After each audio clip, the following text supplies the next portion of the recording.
This is Abnormal Entertainment.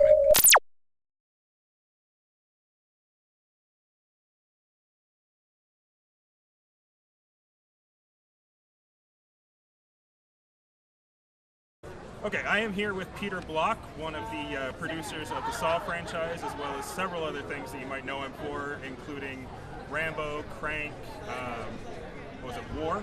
He did War, yeah. Jet Li and Jason Statham. And you know, he's worked with a lot of different people over the years, so I'm going to talk to him a little bit about that.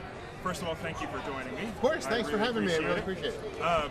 Now, tell me a little bit about, because it seems like you keep finding these people at the start of their career, and then they kind of blow up shortly after, like James Wan and Darren Boozman, and I just completely spaced on. Oh, Alex Aja and Neveldine Taylor, yeah. Of course. Yeah. You know, it's interesting. I don't think I necessarily find the people. I find the product and the pictures, and what these guys are doing is just something that's a little bit different.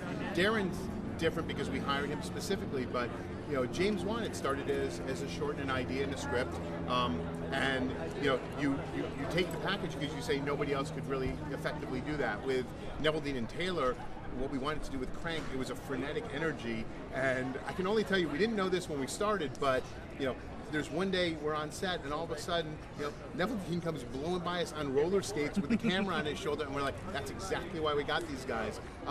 Guys like Alex Aja, you know, we're just doing very interesting things in France, and I've always been very interested in the international horror market. The Spirig brothers in Australia, you know, even some of the stuff that Taka Echese was doing in Japan was just always very interesting to me, and a lot of the studios weren't interested. I was lucky because everybody always wants to work at a big studio, and I've had that opportunity. Right. But the times that some of these things happened, I wasn't, and we were looking for those seams, we were looking for those opportunities, and we were looking for things that they weren't doing. And a lot of the people you've talked about were doing those things. Rob Zombie, you know, who's a good pal. I mean, I think one of the reasons why we were able to get that way with Lionsgate and work with Rob was because he had a movie that two major studios said, we would never release that movie. It made it perfect fodder for us, and that's what I think, you know, bound us together. Okay, and now I know that you were only involved with Rambo, not the previous films, right? Right, that's right. What brought you on board with that? Was it Stallone that called you, or was it? That was actually a relationship with Avi Lerner, the Millennium folks, and you know, it just seemed the time was right. It was interesting where, you know, in some ways it's similar to the horror side, where, you know, horror had become very tame and PG-13 by the studios, and we were looking for something to do differently. Similarly, action had gone that way. Oh, yeah. Sly was looking to do something new. People were looking to see, would he just, you know, do a cookie cutter. We were the one studio who said, you know, go balls out with it, and that's what made it interesting. And then once we got talking, you know, it was clear that his vision, which was far beyond what we were hoping he would even do, you know, really meshed with ours. And great experience, except for too many snakes. So. Okay. Now, the other thing I wanted to ask you about was with Repo the Genetic Opera. Yeah. How did that all end up coming about? Because that was such a crazy musical, like a stage musical, but it was kind of just sort of a fringe thing.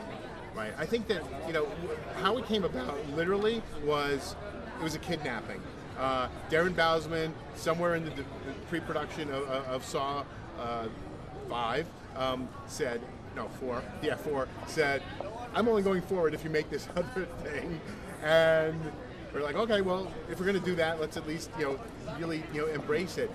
Repo's an interesting film, and a lot of the things I've done, you know, whether it's Fido or Hard Candy, little things like, you know, I love and other people love, not everybody loves, and I think Repo definitely is very polarizing. But even when it's not, when it doesn't turn out to be a movie for everybody, if it can make some people passionate, it's a big success. So often you get, you know, kind of milquetoast experiences. You kind of walk in and out, and you don't have a sense. I'd rather have half the people love it, half the people hate it. In Repo, might even be less than half the people loving it, but it doesn't matter because they turn out time and time again. And I'll tell you what was great is I had made a film called Beyond the Sea, which was the Bobby Darin story, which is one of my favorite experiences. But you know, when we got to, and I learned a lot of things about shooting and playback and music and recording, we were able to take that and apply it to Repo. And with Repo, we had about 1/10 of the budget and the time as we had with the other. Right. And we were able to kind of take what we had learned on that, on Beyond the Sea, and apply it to Repo. And then you get a chance to work with Sarah Brightman, and you're doing an opera. like, what world are we living in when we get this opportunity? And I'm a film guy, and first and foremost, I happen to do mostly genre things, but it's like Sarah Brightman and Anthony Head. It's like, this is great. And Paul Sorvino, who, if he wasn't singing opera, he was cooking dinner for us. It was a great experience. Okay, I'm told we need to wrap up, but I do have one more question for Sure. you. As far as stuff that's coming up that we can look forward to. Well, I have the best life going on right now because I'm making films, but I also run a great television network called FEARnet, Yes. Which here in Phoenix is on Cox Cable. And I have a blast doing that. The first TV show I did was a sitcom called Holliston. We're about to do season 2. We're about to do another TV series with the guys from the UK that we did a previous show called Psychoville. I love that. And we're bringing Reaper back. But at the same time, I'm doing films. I just helped out some buddies on a real low-budget film called April Apocalypse. It's a very, very small version of Warm Bodies, kind of, and I'm working on a film that I shot in Colombia with Peter Facinelli last summer. And a couple other things. So I've got lots going on, but I'll say one thing for your audience and for me. I can't wait to see Evil Dead this weekend. Oh, so, I actually saw it. I loved it. Did you? I And I'm not a cannot big wait. remake fan. So See, I had nothing to do with it. Cannot wait. Anyway, but thanks. Thank you for having so us much. on. I appreciate it. I appreciate you sitting down with me. Of course. Best of luck. Thank you.